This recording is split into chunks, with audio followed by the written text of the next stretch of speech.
مع انه نفس دلوقتي الامر. والله في الزمالك عبد الله الورك ريت بتاعه وان هو يدافع وبتاع حلو جدا. بس ليه؟ عشان هو لانه ذكي قوي، سايب بالظبط ذكي كده، قوي. هو سايب ايه له ده؟ حريه ايه الحركه. ده؟ وعبد الله السعيد من الذكاء الكافي اللي يخليه يبقى عارف هو مرتاح فين صح. وهيعرف يعمل ايه. فاهم قصدي؟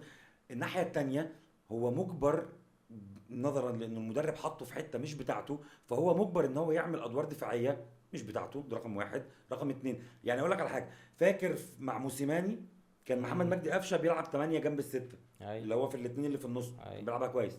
ليه؟ ما كانش عنده ادوار دفاعيه. هو كان في الحته دي مكلف بس ان هو يستلم من الدفاع ويخرجك من الضغط بشكل كويس. اي. حلو الكلام.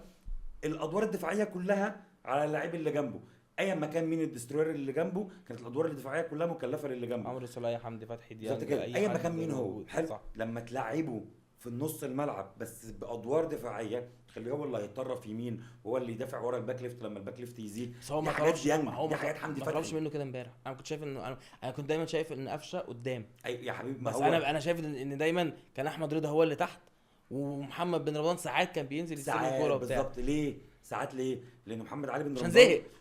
ده رقم زهق. واحد. انا في لقطه محمد علي بن رمضان هنتكلم عليها عشان نوصل لها، بس نمشي واحده واحده. محمد علي بن رمضان يمين، 8 يمين، 8 شمال. مم. محمد مجدي قفشه 8 يمين. حلو. محمد علي بن رمضان في بعض الاحيان بتشوفه بيدافع جنب احمد رضا لان هو مكلف بالحته بتاعه البوكس تو بوكس الشمال، اي. فبيرجع عشان يعمل الواجب الدفاعي لما الناس بتزيد. ممتاز. طب ما هو الناحيه التانيه انت بتشوف محمد مجدي قفشه قدام طول الوقت.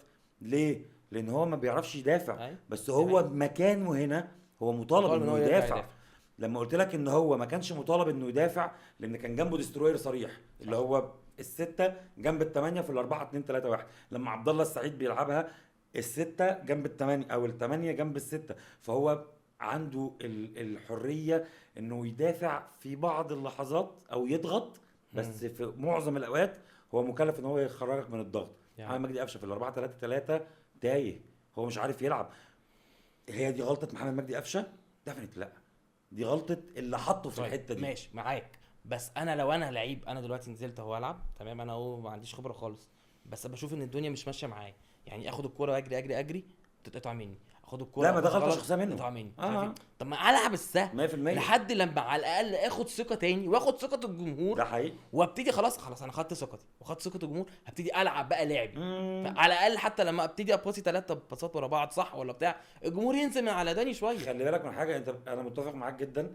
لانه خلينا نعترف بحاجه، انه من وجهه نظر الجمهور، حلو، انه دلوقتي محمد مجدي قفشه بقى خيار خامس سادس طبعا. ايا ما كان. صح. ليه؟ لان انت حتى لو اعتبرت ان انت هتلعب ب 4 3 3، فبالنسبه للجمهور افيد ان انت تلعب تريزيجيه في نص الملعب وتلعب بن شرقي وينج، وينج. او تلعب زيزو في نص الملعب وتلعب تريزيجيه وينج يمين. صح.